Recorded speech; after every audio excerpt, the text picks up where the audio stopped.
started.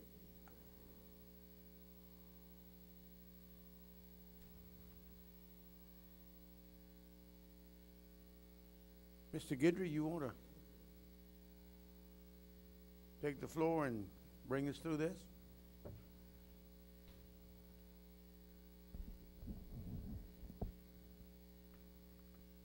We're at that stage of the budget process where we'll present the proposed resolution, the draft of the resolution that we'll be presenting at the special board meeting that'll take place later this afternoon at 4:30, as well as the proposed budgets for the purpose of requesting public input prior to, so that the board can consider such input prior to the budget adoption meeting, which will take place at 4:30. So at this point, I'd like to open it up or defer to you to request if there's any public input or public questions with regards to the proposed budgets.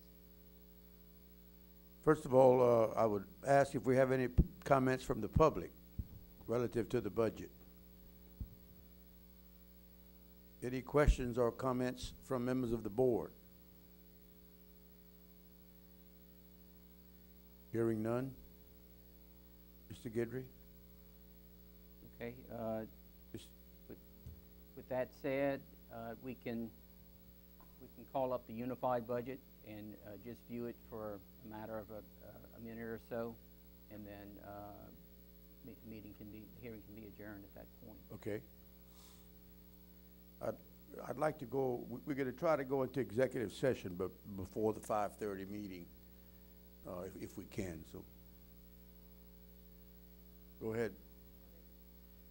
After the 4:30. Go ahead, Mr. Guidry. Okay.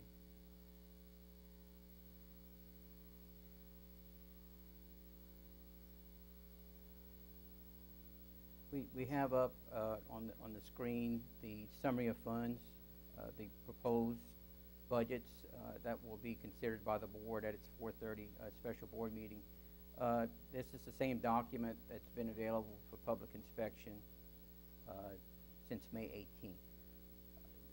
The page that's shown on the overhead screen reflects the totals from each of the 12 funds, so reflecting a grand total of right at $492 million for all of the budgets represented by the unified budget for the school district. So I just wanted to present that for a brief review before the meeting's adjourned.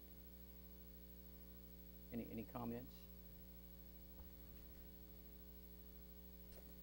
No, sir. Okay. I'm sorry, you want to comment? Sure.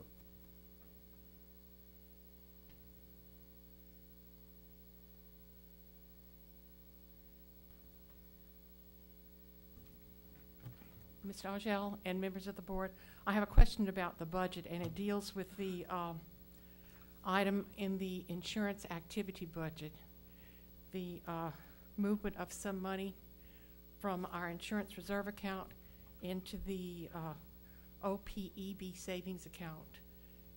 And I'd like to recommend that you make a motion to this effect, but I don't know, do we do it now or do we wait till you adopt the budget?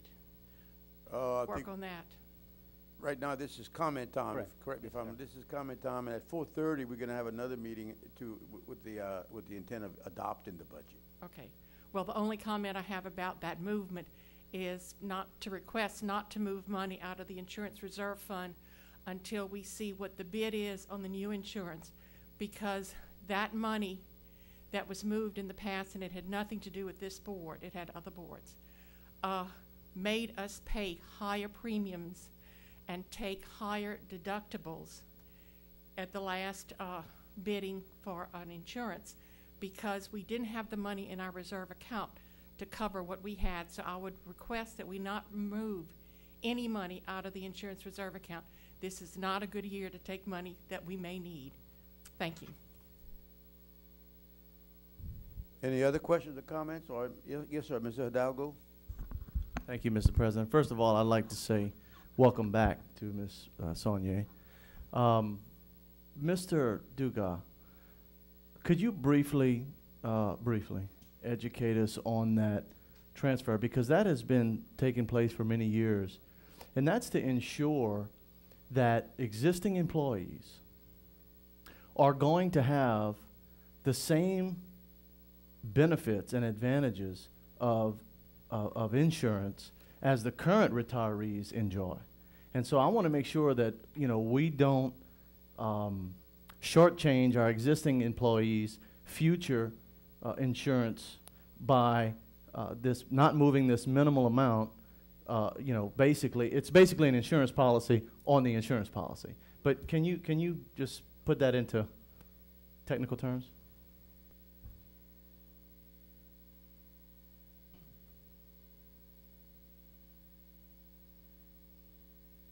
Test. Yeah, basically the OPEB trust is money that is part of the premium basically to cover the cost of retiree health care insurance in the future.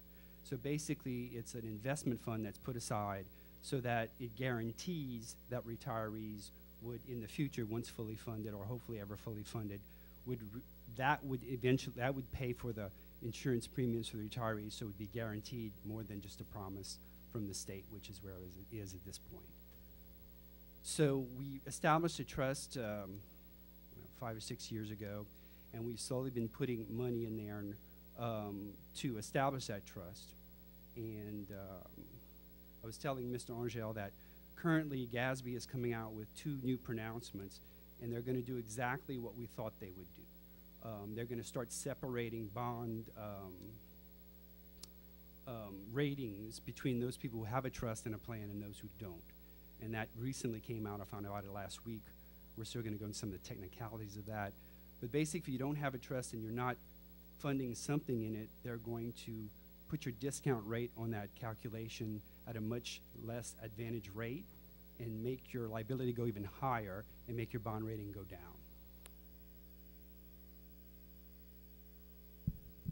Yes, sir. Mr. Centini? Mr. Dugas, is there any circumstance where anyone other than a retiree would ever benefit from this money? No. No. We're going to review the document again. In fact, I was just going to pull some of the documents and look at it, but basically that money is controlled by the OPEB trustees, and those people decide when that money would be used. Once fully funded, what would happen was the board would not have to budget that premium for the retirees. The retiree premium would be paid by the trust, and the board would just make their contribution to the trust for the new employees. That in a perfect theory, that's how it would work. Yes, sir. Mr. Elroy?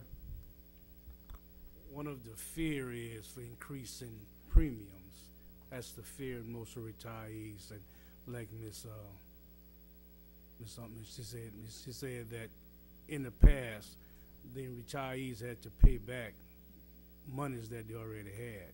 So there's the fear that them increasing the premiums. Well, a good analogy or comparison to what's happening here with the OPEB trust is what's happening with our retirement system. We're currently paying about 26.3% for a teacher's retirement system.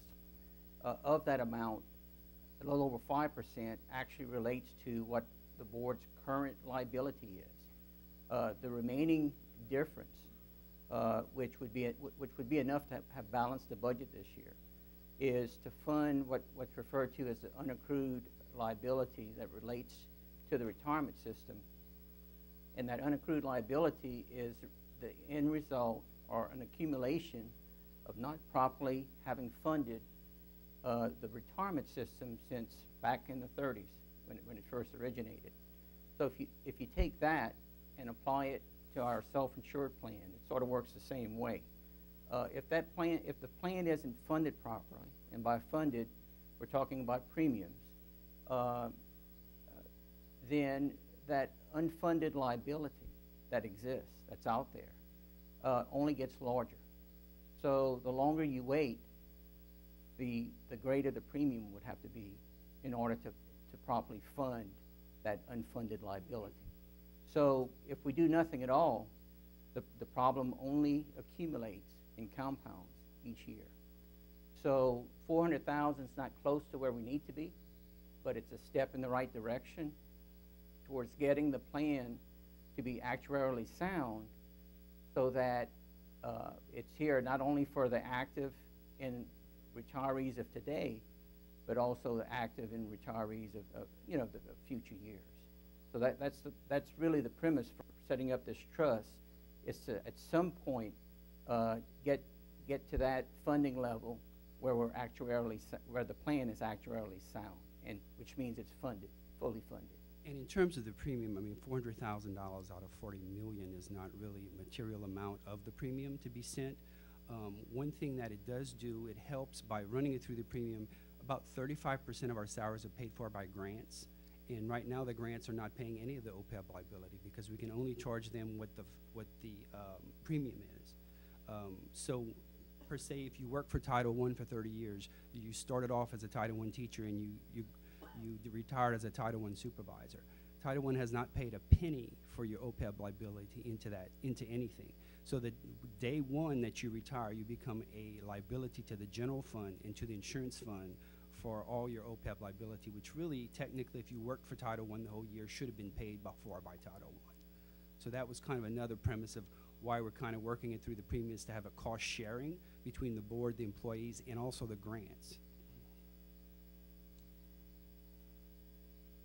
Yes, sir. Mr. Guidry, you said that 400,000 is not where we need to be. What is a good accurate number of where we would need to be? Well, actuarially,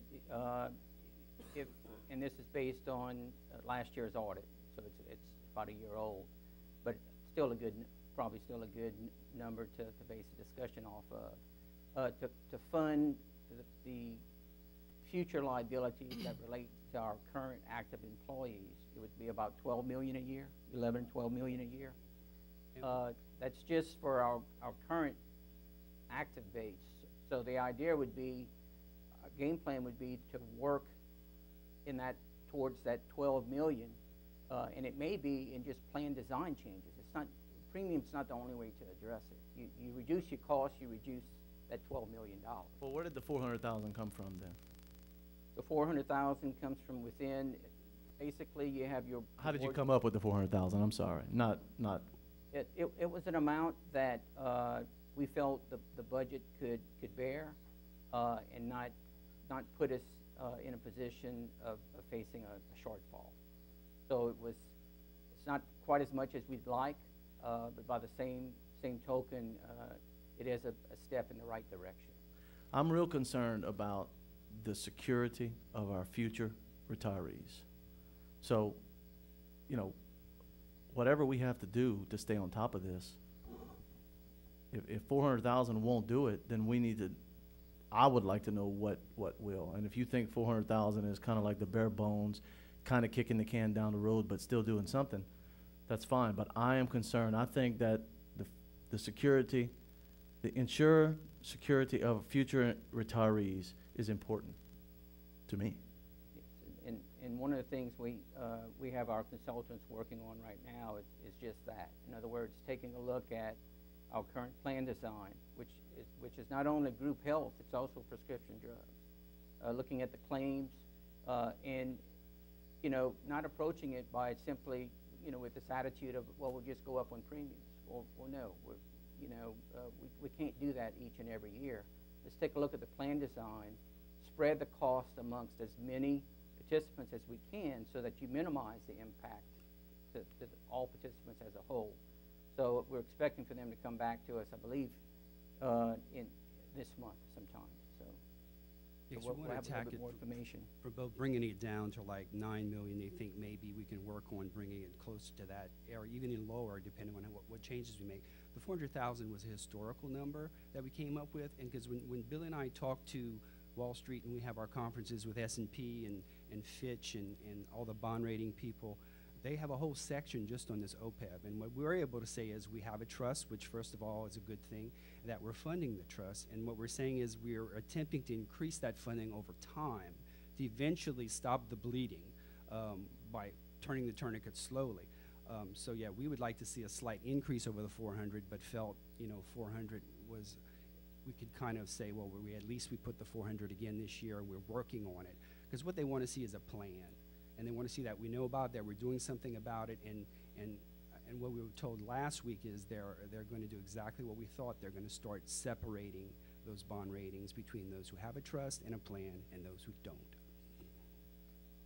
Yes, sir. Mr. Centeni? Mr. Hidalgo, I think this might get at what you're driving at here. Can you tell me what the board's contribution to employee and retiree premiums is this year?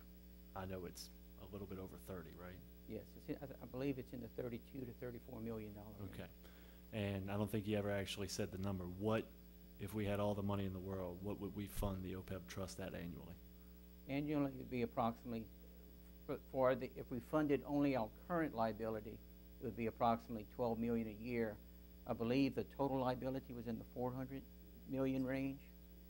In other words, that's current retirees as well. What our goal is to fund our current active employees, to fund that portion, that's the 12 million, and for our current retirees, pay as we go, which is what we've been doing Right. since the inception of the plan. And so my point in all this is that we're spending $32 million a year on employee and retiree health insurance premiums, whereas we could pay the 12 and have no retiree health insurance premiums. Plus, the retirees would get greater security because their benefits would be guaranteed. They wouldn't be subject to the fluctuations of tax collections or the desires of a future school board. So I think this is a really fiscally sound idea, and I wish we had more money to fund it, but thank you for answering the questions. I have a quick question. Sure.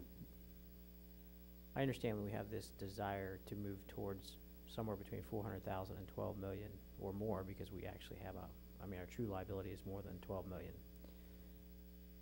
What's the plan? I mean, if we don't budget for it, it's kind of like with your family savings account. If you don't pay that money into the savings account first, you're never going to pay it. You're going to pay for your cable bill, you're going to go to the movies, you're going to go out to eat. So if this board doesn't feel the burden of that $12 million that we have to squeeze out of this budget, then we won't make those tough decisions. And I do feel like there's this sense of we continue to kick the can down the road and the problem gets bigger and bigger and bigger every year. So I'd like to just kind of hear what the ideas are on how we're going to bridge that gap. So the way I see that we would approach it is, the first step is we have a consultant in place now that we've asked to take a look at it from the whole program, not just the premium structure, but the plan benefit structure as well. Come back with recommendations. Once we have that, then the calculation is reworked, because the costs, in theory, go down, so that actuarial amount would go down, so hopefully in the $10 to $9 million range. And at that point, the discussion becomes how quickly do we want to try to ramp up and get to that $9 or $10 million figure, whatever the revised amount is, and that amount be funded either through adding that differential to the budget process, to the shortfall, and funding it, or incorporating it into the premium schedule, or a combination of both. I don't think the premium schedule can support a $9 million increase, so I don't want to alarm anybody when I say that, but we're just looking at the options. But I think a potential hybrid where premium structure is adjusted, hopefully so that it can stay intact for 2, maybe 3 years, so it's not constantly changing. And then we take a look at how we're going to fund the rest. And basically that would be through the general fund. Thank you. So yeah, you want another shot? Yeah, thank you. We got a few more minutes. Okay. I want to address the board and the members of the audience. I don't know if you're aware, but in '87, the retirees that were retired at the time made sure that when we passed a tax, their insurance premium was included in that. So our retirees took care of themselves in getting that tax passed in '87. So we have money coming in strictly for retirees to help pay premiums. So that's something that we settled. With this money, I would suggest that we not move anything right now. Let the consultant come in, talk to us, because he's been working with other districts, and let us know exactly what's on the table. I will tell you there are only 3 other parishes that are putting money in this: Bossier, Caddo, and DeSoto, that we were able to find out. And they got shale oil money. They got millions. Bossier Parish is paying their employee insurance totally, and their retirees until they die. That's what they did with their money first. And then they put some money in this savings account. The other parishes weren't quite as generous with, the money, but they have extra money coming in. Lafayette Parish is in a bind right now. And the more, I'll look at the financial picture, all the other entities are cutting their budgets. They're cutting staff, they're cutting this, and all companies are totally folding. So we need to be careful, because we won't be getting the tax money that we were getting. And we need to make sure we have the money for the children and the teachers in the classroom. That's the main thing we have to cover. If you have a teacher teaching the children in the classroom, you're going to have an educated public in the future. That's it. Thank you. All right. If there's no more comments, we'll declare this meeting adjourned.